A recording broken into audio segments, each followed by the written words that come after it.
Merci Véronique de nous avoir conduits dans la présence du Seigneur de cette manière ce matin. Nous sommes reconnaissants pour les compétences et les capacités de chacun et de chacune qui nous permettent de mieux rentrer dans la présence du Seigneur, bien qu'il soit constamment avec nous, que sa présence ne nous manque jamais. Mais parce que nous sommes humains, nous avons besoin de temps en temps de la ressentir d'une manière différente et plus intense, cette présence.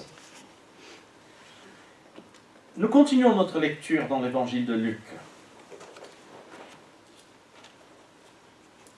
Nous lisons dans Luc chapitre 9, c'est un long chapitre, ça fait quelques dimanches déjà maintenant que nous sommes dans ce chapitre 9 de l'évangile de Luc.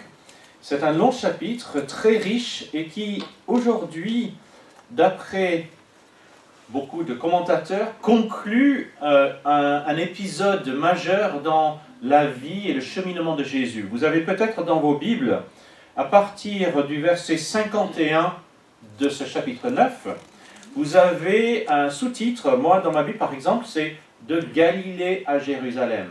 Et en fait, la plupart des commentateurs, des historiens bibliques, s'accordent à dire que Jésus a donc commencé son ministère terrestre à l'âge de 30 ans, après avoir grandi, sa formation de charpentier, en tout cas dans l'atelier de son père, le décès de son père, Joseph n'est plus là quand Jésus arrive à l'âge de 30 ans, et il a passé donc les 2 premières années de sa vie, de son ministère de 30 à 32 ans, à rassembler l'équipe des disciples. Et c'est ce qui occupe l'essentiel des 9 premiers chapitres de Luc. Et à partir de Luc 9, verset 51, donc ce sera pour un autre dimanche, nous avons la dernière année, la 3e année du ministère de Jésus, et qui comprend cette montée vers Jérusalem, c'est-à-dire vers son sacrifice. Aujourd'hui donc, nous concluons, en tout cas le récit de Luc, nous concluons les 2 premières années du ministère terrestre de Jésus. Nous lisons à partir du verset 46, oui c'est ça. Les disciples, ils eurent une discussion entre eux pour savoir lequel parmi eux était le plus grand. Jésus connaissait la pensée de leur cœur. Il prit un petit enfant, le plaça près de lui et leur dit « Celui qui accueille en mon nom ce petit enfant, c'est moi-même qui l'accueille. Et celui qui m'accueille, accueille celui qui m'a envoyé. En effet, celui qui est le plus petit parmi vous tous, c'est celui-là qui est grand. » Jean prit la parole et dit « Maître, nous avons vu quelqu'un chasser des démons en ton nom, et nous l'en avons empêché, parce qu'il ne nous suit pas. » « Ne l'en empêchez pas, lui répondit Jésus, car celui qui n'est pas contre nous est pour nous. »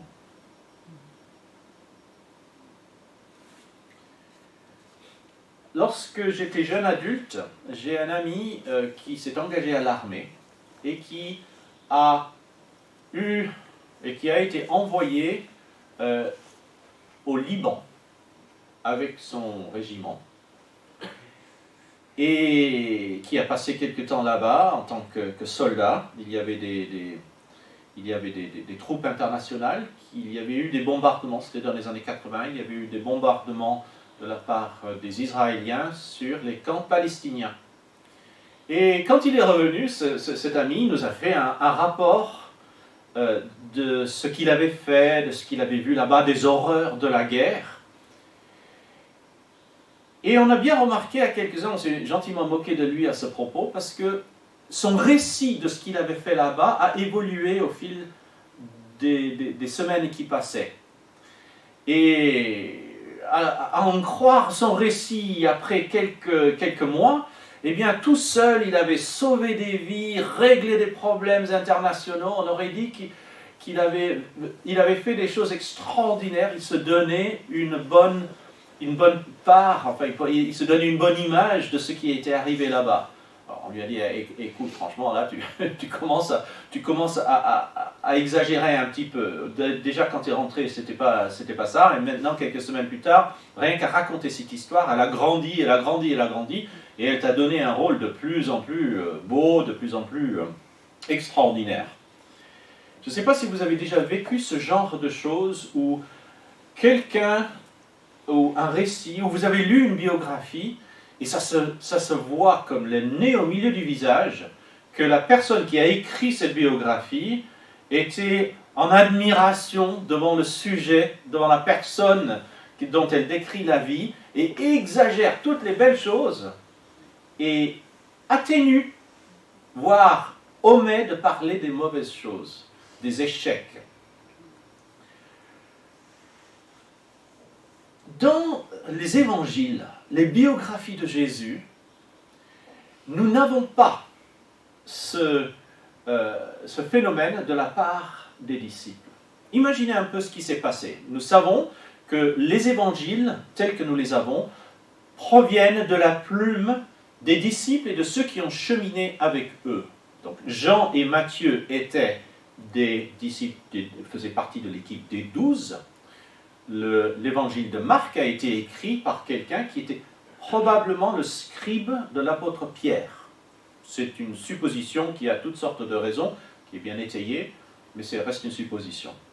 Luc a été écrit par un médecin grec, il n'était pas juif, il était un médecin grec, qui a bien connu les disciples, mais on ne sait pas à quel moment il a rejoint l'équipe de Jésus. En tout cas, il ne faisait pas partie des 12. Ce n'était pas un apôtre. Il était plutôt journaliste dans son approche, même s'il était médecin de profession. Et il a consulté les témoins, il raconte au début de son évangile, et puis au début de son récit des Actes aussi, il parle de la manière dont il s'est documenté auprès des concernés pour écrire ce qu'il nous a écrit. Et nous sommes aujourd'hui avec cette lecture en plein milieu d'un épisode où les apôtres, les disciples, échouent 4 fois de suite. Alors moi, si j'étais en train d'écrire ma biographie, je serais certainement tenté de minimiser mes échecs et d'agrandir mes réussites.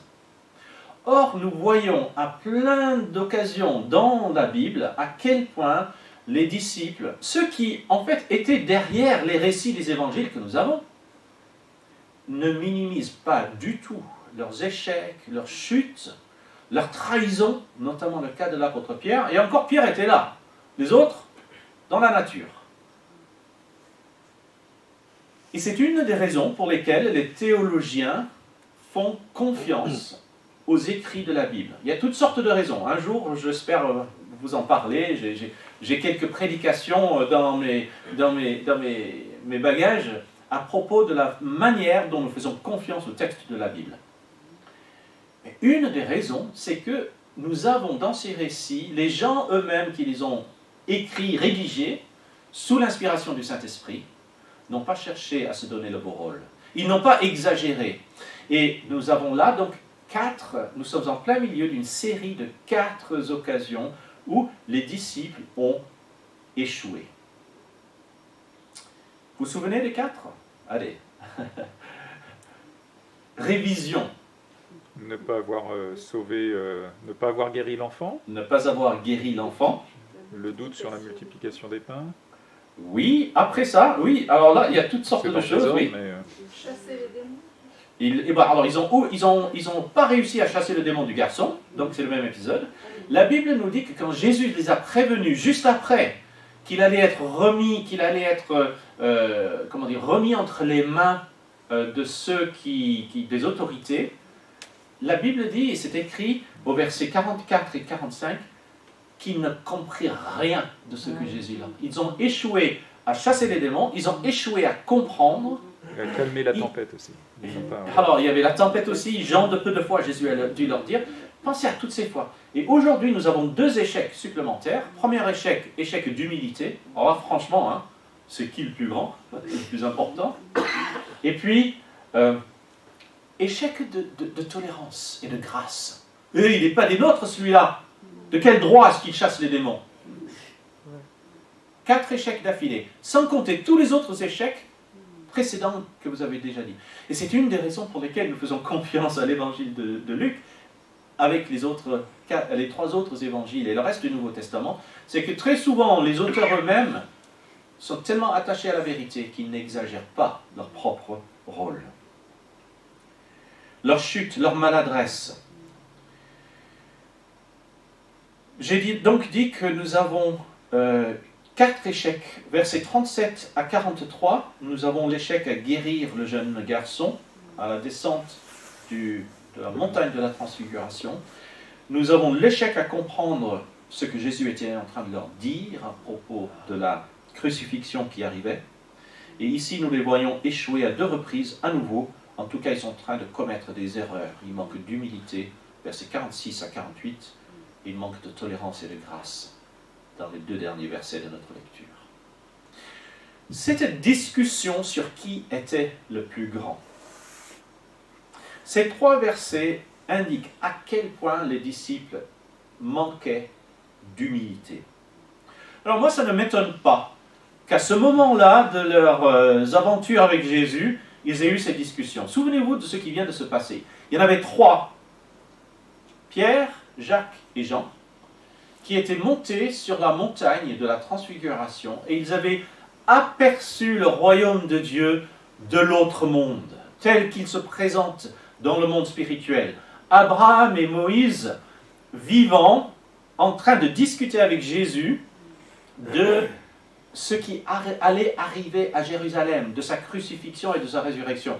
Dans ce monde spirituel dont les disciples ont eu cet aperçu ce jour-là, la mort et la résurrection de Jésus étaient déjà actées comme des choses qui allaient arriver, qui n'étaient pas encore arrivées, qui allaient arriver, mais qui allaient manifester la gloire de Dieu et qui allaient être la glorification de Jésus. Non pas son humiliation, mais sa glorification. Et donc ces 3 disciples ont eu, d'ailleurs, encore une maladresse de Pierre. « Oh Seigneur, c'est super qu'on soit là, parce qu'on va construire 3 tentes, 3 abris. On va te mettre en boîte, toi, Moïse, Abraham. On va tout bien cadrer pour garder ça un peu pour nous, n'est-ce pas? Les gens, ils viendront en pèlerinage, ils graviront la montagne, peut-être à genoux, ils apporteront des offrandes. » On ne sait pas ce qui se passait dans la tête de Pierre. Mais Pierre, il voulait ça, quoi. Il voulait monter son projet. Et là, il y a la voix de Dieu qui lui dit, mais Pierre, chut, tais-toi. Celui-ci est mon fils, écoutez-le, dit la voix divine ce jour-là, sur la montagne de la transfiguration. Mais alors ils redescendent, et voilà que 9 autres apôtres, 9 autres disciples, ont échoué à délivrer le jeune garçon démoniaque. J'imagine la conversation, j'imagine Pierre, Jacques et Jean disent « Ouais, nous sur la montagne, on a vu des choses, hein. Nous, on est certainement les préférés de Jésus. C'est nous qui l'a choisi pour aller avec lui voir tout ça sur la montagne. Vous, non seulement il vous a laissé derrière, mais en plus vous n'avez même pas pu faire ce que vous pensiez qu'il ferait, ce que vous pensiez faire en son nom à lui. » Peut-être que Pierre, Jacques et Jean se considéraient comme supérieurs aux autres à cause de ce qu'ils avaient vu sur la montagne. En tout cas, les disciples font preuve d'une immaturité étonnante en se disputant pour savoir qui était le plus grand et le plus important parmi eux. Leur attitude est puérile, enfantine dans le pire sens du terme. On dirait des gamins qui se disputent dans la cour de récréation de l'école maternelle. C'est donc intéressant que Jésus invite un petit enfant à venir s'approcher, à les rejoindre, pour apprendre aux disciples à valoriser les personnes les plus petites, c'est-à-dire les moins importantes. Il ne s'agit pas seulement de petite taille, n'est-ce pas? Il s'agit des personnes les moins importantes, les moins valorisées, les personnes déconsidérées. Aujourd'hui, il serait étonnant d'entendre une conversation entre chrétiens à la sortie du culte, en train de se disputer pour débattre, pour savoir qui était le plus important. Vous imaginez, ici à l'EPE du Mans, une discussion au conseil d'église où je dirais à Marc, Pascal et Harry, « Ah mais attendez, je suis le pasteur, vous devez m'écouter. » Amen. Ce serait une contradiction totale avec ce que Jésus enseignait à ses disciples ce jour-là. Et ce qu'il veut encore nous enseigner aujourd'hui. Je ne l'ai jamais dit ça. Jamais. Ou bien une discussion entre les membres du conseil de l'Église pour savoir qui de nous quatre a le plus de mérite spirituellement, pour sa fidélité aux réunions, pour la longueur du trajet qu'il vient au culte, ou la longueur du temps passé à lire la parole. Ce serait ridicule, bien sûr. Mais nous devons faire attention à ne pas chercher à nous valoriser de manière beaucoup plus subtile. Je suis débordé. J'ai tellement de sollicitations de la part de chrétiens qui ont besoin de conseils. Mon temps est tellement occupé. Il y a des serviteurs de Dieu qui, on a l'impression, ils aiment bien étaler à quel point ils sont sollicités, à quel point on a besoin d'eux, à quel point ils sont indispensables à l'œuvre de Dieu. Une façon de chercher à se valoriser. La longueur de nos prières. Il y a des gens qui ne savent pas prier en parlant simplement à Dieu, mais qui font des ronds de jambes, des expressions. Puis c'est parfois un peu les mêmes expressions aussi, il faut le dire. Le vocabulaire spirituel que nous utilisons. Qui peut sortir le plus long mot théologique pour montrer à quel point il ou elle a bien lu les écrits des théologiens? Qui peut citer le grec le plus souvent de la Bible? C'est aussi une façon de chercher à se valoriser. C'est utile de savoir citer le grec quand il le faut. Moi, je me souviens toujours d'un étudiant en faculté de théologie de ma jeunesse. Il était parti à l'Institut biblique et à Noël, il est revenu dans l'église et les responsables de l'église lui ont demandé de prêcher. C'était peut-être certainement la première fois qu'il prêchait dans cette église. Vous savez ce qu'il a choisi comme thème pour montrer à quel point ses études, il les avait maîtrisées? La parousie eschatologique. Je parie que vous ne savez pas, la plupart d'entre vous ne devez pas savoir ce que ça veut dire. Moi, je ne savais pas. La parousie eschatologique, ça veut dire l'apparition de Jésus lorsqu'il reviendra nous chercher. Mais alors, il a parlé de parousie eschatologique dans une petite église de Provence avec plein de vieux provençaux. Je suis sûr que la moitié du monde n'a rien compris ce qu'il avait dit ce jour-là. La parousie eschatologique.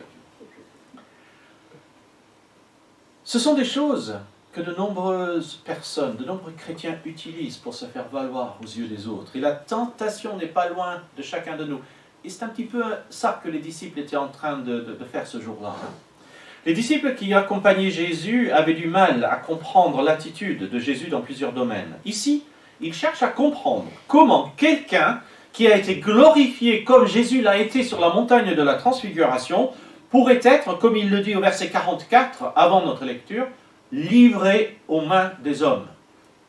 Cette expression, Jésus disait, le Fils de l'homme sera livré aux mains des hommes. Cette expression dénote la faiblesse et la vulnérabilité et semble contradictoire avec la grandeur et la gloire qu'il venait d'observer. Et dont les miracles, les guérisons, les délivrances étaient des démonstrations, la grandeur de Dieu, la gloire de Jésus. Et pourtant, il va être vulnérable au point d'être livré entre les mains des hommes. Plus tard, ils ont compris que ce que Jésus allait subir en étant livré aux mains des hommes pour être crucifié était nécessaire pour le salut du monde. C'est ainsi que Dieu finirait par le glorifier. Mais son apparente vulnérabilité à la croix allait accomplir ce que la puissance manifestée dans les miracles ne pouvait pas accomplir. Le salut des êtres humains. Le pouvoir et la grandeur ne suffisent pas pour changer le cœur humain, pour nous réconcilier avec Dieu et pour transformer la rébellion des êtres humains en amour et en obéissance envers Dieu. La croix, la crucifixion d'apparence faible et honteuse, allait accomplir ce que le pouvoir ne pouvait pas accomplir. Les disciples devaient aussi apprendre que Jésus ne les avait pas choisis pour leur grande compétence ou leur mérite. La question de savoir qui était le plus grand parmi eux était inutile, car ce n'est pas la grandeur humaine qui permet à Dieu de nous utiliser. Ce ne sont pas nos compétences, mais sa grandeur qui passe par nous, c'est ça qui nous rend utiles. En plaçant un enfant au milieu d'eux, dans ce groupe, ce jour-là, Jésus est en train de leur dire, si Dieu le veut, il peut se servir d'un petit enfant pour instaurer son royaume. C'est d'ailleurs un peu ce que le Père a fait en envoyant son Fils Jésus sous la forme d'un bébé, vulnérable. Les disciples aussi devaient comprendre à valoriser les gens différemment. Ils devaient comprendre à valoriser les plus petits de ce monde. Les enfants, les pauvres, les gens sans ressources ou sans éducation. Il y a quelques années, je mangeais dans un restaurant à Paris avec un ami musicien. C'est quelqu'un d'assez célèbre. Et pendant le repas, il y a un jeune couple qui est dans une table pas loin de nous, qui l'a vu et qui l'a reconnu. Et qui s'est approché pour lui demander un autographe. Avec son groupe, mon ami jouait ce soir-là au Zénith de Paris, devant plusieurs milliers de personnes. Ce couple qui est venu demander un autographe était bien sympathique, et mon ami leur a demandé s'ils voulaient des entrées gratuites pour le concert de ce soir-là. Et ils étaient vraiment fans du groupe dans lequel ils jouaient. Et ils étaient bien sûr enchantés à l'idée d'une entrée gratuite dans ce concert. Alors mon ami leur a dit, donnez votre numéro de téléphone à Jonathan, il sera avec moi dans la salle, et juste avant le concert, il vous appellera, il viendra vous chercher devant les guichets, et il vous fera rentrer dans la salle de concert. Alors, quelques heures plus tard, j'ai fait ce que mon ami, ce qu'il avait convenu, et donc j'ai appelé ce jeune couple sur mon portable, et je suis allé à leur rencontre devant les guichets du Zénith de Paris. Alors, j'étais dans l'espace de surveillance des vigiles, avec un verre teinté, et j'ai attendu, je leur téléphonais, puis j'ai dit, approchez-vous du pylône, voilà, ils sont mis. Ah ben voilà, c'est eux là-bas. Et avec les vigiles, on est allé dans la foule chercher ces deux personnes pour les faire rentrer gratuitement dans la salle de concert. Ils étaient complètement impressionnés de pouvoir rentrer comme ça devant des milliers d'autres fans de musique dans cette salle ce jour-là, devant tous ceux qui faisaient la queue pour faire valider leurs billets qu'ils avaient payés très cher. Or, eux, ce jeune couple, n'avaient pas payé leurs billets, ils rentraient gratuitement. C'était un plaisir pour moi de faire ça pour eux. Mais j'aurais pu laisser ce plaisir me monter à la tête, en me disant que j'avais un pouvoir extraordinaire pour fermer ou ouvrir le passage au Zénith de Paris ce jour-là. Or, toute mon autorité était déléguée par mon ami musicien qui était sur scène ce soir-là. Toute mon autorité lui appartenait à lui et pas à moi. C'est lui qui avait le droit de faire rentrer les gens, pas moi. Je n'étais pas meilleur ou plus méritant que le jeune couple rencontré dans le restaurant. En tant que chrétiens, nous devons apprendre que Dieu aime particulièrement les personnes vulnérables, sans prestige dans ce monde. Toute notre valeur vient de lui. Elle est dérivée de lui. Jésus cherchait à apprendre cette leçon à ses disciples, et nous devons l'apprendre aussi. Puis nous en venons aux deux derniers versets de notre lecture, la remarque de Jean, versets 49 à 50. Et ces deux versets indiquent à quel point les disciples manquaient de tolérance. Nous supposons que le même homme, Jean, qui dit ça, Jean prit la parole et dit, « Maître, nous avons vu un homme qui chasse des démons en ton nom, et nous l'en avons empêché parce qu'il ne nous suit pas. » Nous supposons que ce Jean était aussi celui qui a écrit l'évangile de Jean, probablement aussi celui qui a écrit les 3 lettres, les 1, 2 et 3 Jean, 3 épîtres de Jean, et certainement celui aussi qui nous a laissé le livre de l'Apocalypse. Donc, un auteur qui a écrit 5 livres du Nouveau Testament. Et voilà que sa remarque verset 49 indique déjà son amour des choses bien cadrées, que nous retrouverons dans ses épîtres, dans son évangile, et de moindre manière dans l'Apocalypse de Jean, mais en tout cas dans ses épîtres et dans son évangile, nous avons l'écrit de quelqu'un qui aimait la vérité bien carrée, qui aimait les choses bien construites, et qui était attaché donc à la vérité. Et voilà qu'il dit, nous avons vu quelqu'un chasser des démons en ton nom, et nous l'en avons empêché parce qu'il n'est pas dans les clous, parce qu'il ne nous suit pas, il ne fait pas partie de notre groupe.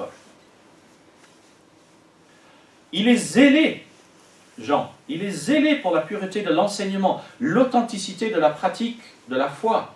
En substance, il pose la question à Jésus, comment quelqu'un qui ne fait pas partie de notre bande pourrait-il se réclamer de toi, Seigneur? Comment pourrait-il être un vrai disciple? C'est une attitude que l'on retrouve souvent dans l'Église d'aujourd'hui. Dans toutes les dénominations, pas juste dans un autre, dans toutes les dénominations, dans tous les groupes chrétiens. Si nous ne faisons pas attention, nous tombons dans le même piège que Jean. Nous risquons de penser que ceux qui ne nous rejoignent pas ne sont pas aussi bons chrétiens que nous. Et pour faire grandir leur Église ou pour leur propre prestige, certains pasteurs n'hésitent pas à laisser planer cette idée dans leur enseignement. Mais c'est contraire à ce que Jésus enseigne.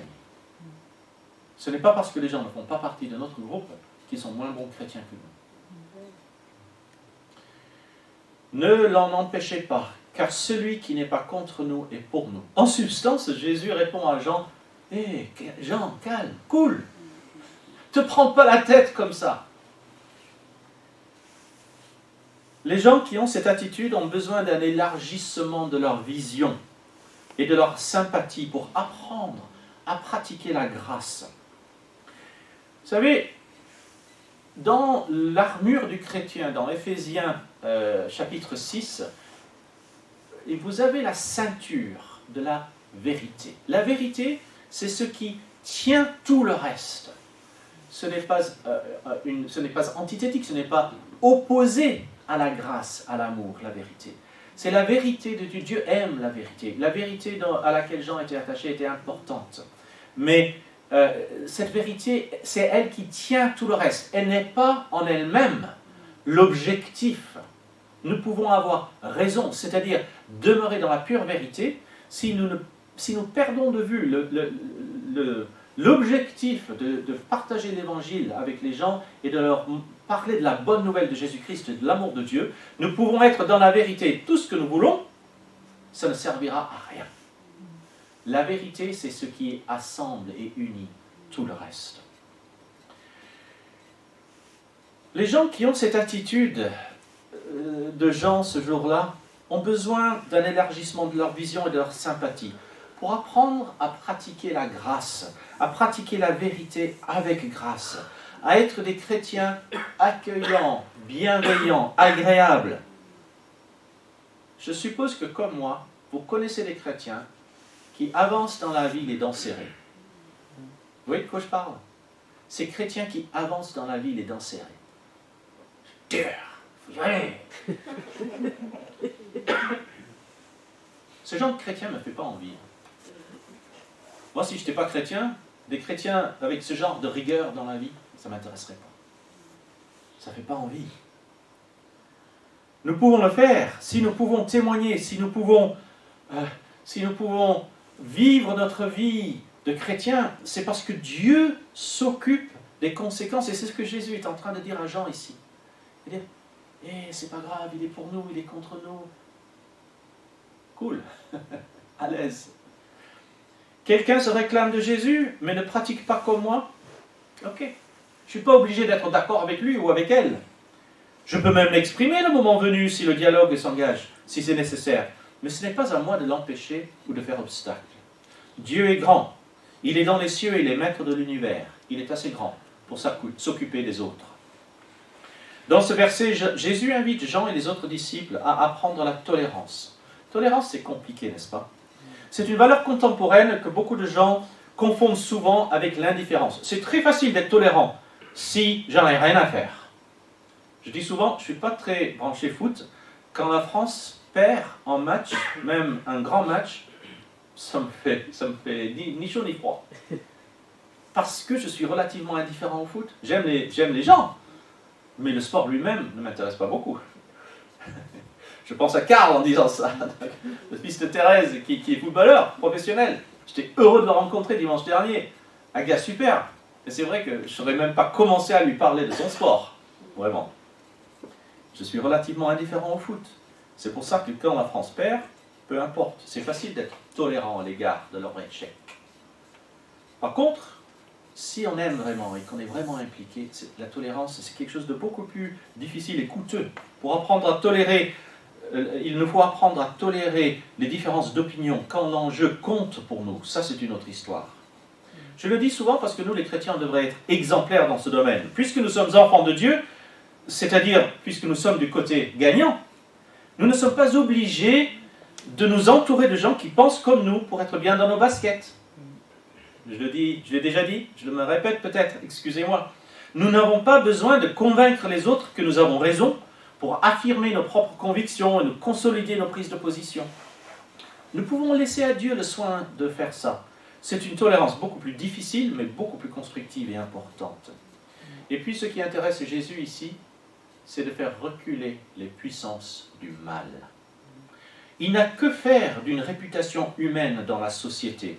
Si un pauvre homme était en proie aux puissances du mal, et que quelqu'un d'autre se servait du nom de Jésus pour l'en délivrer, alors pourquoi ne pas se réjouir de cette délivrance, même si celui qui accomplissait ce miracle ne faisait pas partie de leur bande? Cette victoire sur le mal est quelque chose de formidable. Jean ne semblait pas s'intéresser à cette question, qui reste pourtant au cœur de l'instauration du royaume de Dieu. N'oublions pas que les disciples venaient d'échouer à délivrer le jeune garçon. Ne pas être capable de délivrer quelqu'un d'un démon et pourtant interdire à quelqu'un d'autre de le faire, c'est un comble. Ce n'est certainement pas la meilleure manière de répandre la bonne nouvelle de l'œuvre du Seigneur. Et puis je ne peux pas conclure cette prédication sans mentionner à quel point j'apprécie l'attitude de Jésus dans sa réponse à Jean. Jean aurait aimé que tout soit bien cadré. Est-il des nôtres ou pas? Est-il de chez nous ou pas? Cet homme qui utilise ton nom pour délivrer quelqu'un d'autre, elle est où sa légitimité? Vous savez, Jésus a toujours dépassé les cadres. Jésus a toujours colorié en dehors des traits du dessin, pour utiliser une autre expression. Dans un monde où l'obéissance chrétienne est rarement parfaite, les disciples devaient comprendre que celui qui n'était pas opposé au message de l'Évangile n'était pas nécessairement contre.